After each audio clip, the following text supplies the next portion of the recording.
Hello and welcome to the Federal Podcast on India-Australia Test Series. I am Aprameya C of the Federal.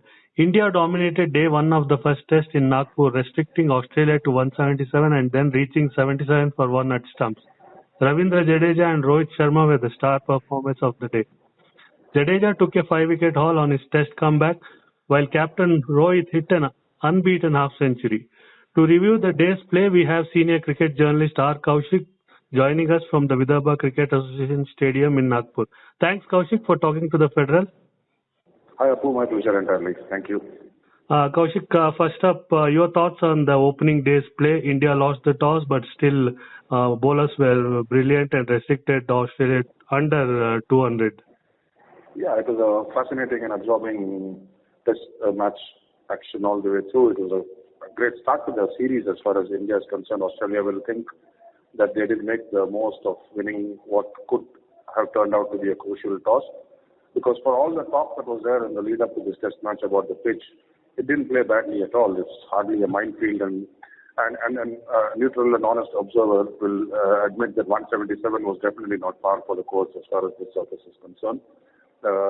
Interestingly enough, the first few blows for India were struck by the new ball bowlers. You had Shami taking a wicket with the 13th ball of the match. Before that, in the previous over, Siraj got a wicket with his first ball of the test match. And all this talk about the pitch being prepared to help the left-arm spinners against the left-handed batsman took a bit of a beating when the two left-handed openers went, even before the spinners came on to bowl. As Steve Smith and Manas Labuschagne showed, if you put your head down and if you don't allow your imaginary fears to take hold of you, then you could make runs, you could make attractive runs. But India are a relentless unit when they have this tail slightly up front, slightly in front, and once Jadeja got into his groove, he bowled beautifully. I mean, he used the crease really well. He fixed up his pace. It was a slow track. Whatever was happening slowly, and which is why Labuschagne went back to a lot of foolish balls and preferred to play on the back foot because he had time to play the ball after it pitched. So it wasn't really a very difficult pitch. Australia showed at various stages. Rahul and Rohit showed during their excellent partnership. So all in all, I think if you look back at the first test of the series and you lost the toss and you won 77 all out, you got the opposition for and you have replied with 77 for 1. I think India can reflect on a job well done. There's a long way to go in this test match yet, but yeah, today India definitely have the nose in front. Yeah, Kaushik, when we saw today's day's play, when Smith and Labuschagne were batting, they were going very well. And do you think that two wickets of successive balls from Jadeja, Labuschagne and Matt Renshaw, that was the turning point in the day's play? Well, I won't say it was a turning point in the day's play, but it definitely had a big influence on what happened subsequently. I think as the match progresses, you will find that it's the kind of pitch where if you bat for any length of time, then you might feel that you have the measure, as much as it's possible to have a measure of conditions in these circumstances. But the new batsman coming in will always find things a little difficult. And that is the one hope that will keep Australia on the hunt, because they will feel that if they could lose wickets in clumps, then there is a possibility that so could India. And so that's what they will be targeting. But yeah, it was a crucial phase that when Jadeja got Labuschagne and then he got Matt Renshaw first ball. It was an important phase, but Steve Smith was still there. He was batting beautifully. Peter Handscomb playing his first test match in 4 years since the last. He batted really nicely. Alex Carey was very positive. Yeah, we can look back at a number of things and say this is where it changed or that's where it changed. But I don't think it was any one incident. It was just the quality of the Indian spinners, Ashwin and Jadeja especially, and a little bit of diffidence and half-heartedness from Australia's batting. Right. You just mentioned about Ashwin. I was going to ask about him. He just today got his 450th wicket in Test, only the second Indian after Anil Kumble. And how do you see his ball? How was his bowling today, Kaushik? And overall, as a champion bowler for India in Test cricket, looking back at his career, your thoughts, Kaushik? Oh yes, he's been a fabulous bowler for India. I think sometimes we get so caught up with what other people from other countries do that we don't often recognize and hail our own performers. I think Ashwin is right there among the top spinners of all time. He's still active. Who knows? He'll tell you that he's got another 2-3 years left in him. 450 is a fabulous milestone, given that India's had a long history of spin. to be only the second bowler after Anil Kumble to get to that milestone. It means a lot to Ashwin, I'm sure. He's the second fastest to 450 wickets after Muralitharan. Murli got there in 80 matches. Ashwin's got taken in 89 test matches to get there. And he bowled quite nicely. I mean, he had to wait for a long while to get the ball today. He didn't come on until the 22nd over, by which time the two fast bowlers had bowled, Jadeja had bowled, Akshar Patel had bowled. But he was patient. He bided his time. He didn't try too many things. A wicket, beautiful carom ball to get rid of Scott Ball, and you can say it's only the number 11 last batsman, but it was a lovely delivery.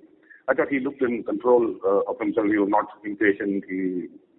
Sometimes your desire and your ambition gets the better of you. But today I think he bowled beautifully.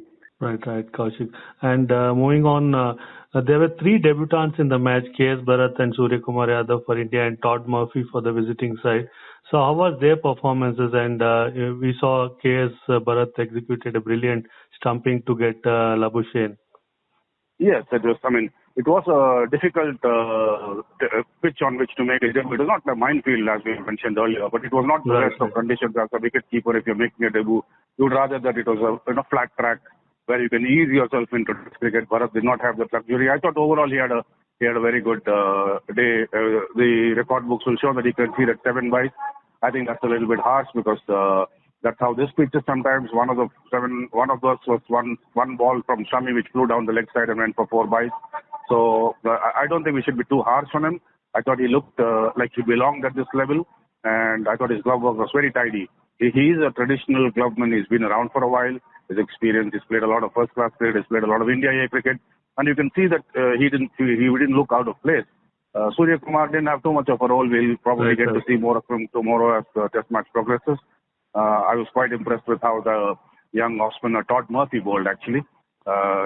In some ways he out-bowled Nathan Lyon. He's got a slightly interesting action.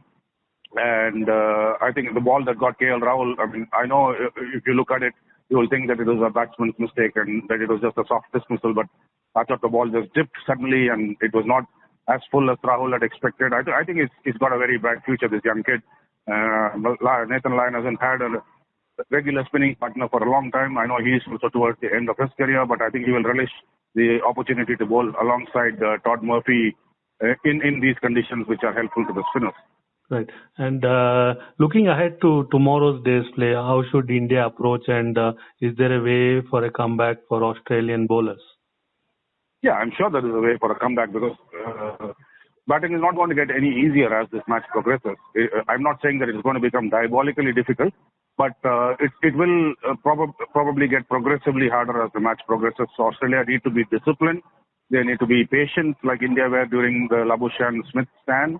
And they need to keep making sure that they bowl well in partnerships. It can't be that one end somebody is bowling really well and the other end runs are flowing and then they're not able to build any pressure. So it becomes important that they bowl well in partnerships, that they're disciplined more than anything else. And as far as India is concerned, I think they would have learned from Australia that whatever devils and demons you imagine in the pitch, they are more imaginary than real. So you need to play each ball on its merit. You cannot be predetermined. The pitch is not at a stage where you think every ball has got my name, so I must do something before I get out. It's not that kind of a surface. We have a lot of experience still to come. Cheteshwar Pujara has to come. Virat Kohli has to come. Obviously, there is already Rohit Sharma still in the middle and a set Rohit Sharma at that. And then you've got Surya Kumar, who's obviously very exciting. He's been chosen because I personally feel he's been chosen to sort of make up for a little bit of the loss of the counter-attacking prowess of Rishabh Pant and to a lesser extent Shreyas Iyer. So he's a proven first-class performer. Like we said, Bharat has played a lot of cricket. And then you have Ashwin already as a night watchman, plus you have Jadeja and Akshar. So there's a lot of batting to come. Right. It's just that you need to be positive without trying to be over-attacking. And if India can bat out tomorrow, then they'll be ahead by about 150, 160 runs. And I think that will be a great position of strength. So the first aim must be to try and see that they bat out the entire day tomorrow. All right, Kaushik. One last question. Do you think this match will go the full distance of 5 days? I will be shocked if it goes the full distance. I would imagine we'll have a day 4 finish at some stage if things go as we envisage them. But a 5th day, I suppose if a couple of days are washed out, then it will go to the 5th day. But there is no forecast for rain, so no, I'll be really amazed if the match goes to the final day. Thanks for your thoughts, Kaushik. We'll reconnect tomorrow. Thanks, Apu. Thanks a lot.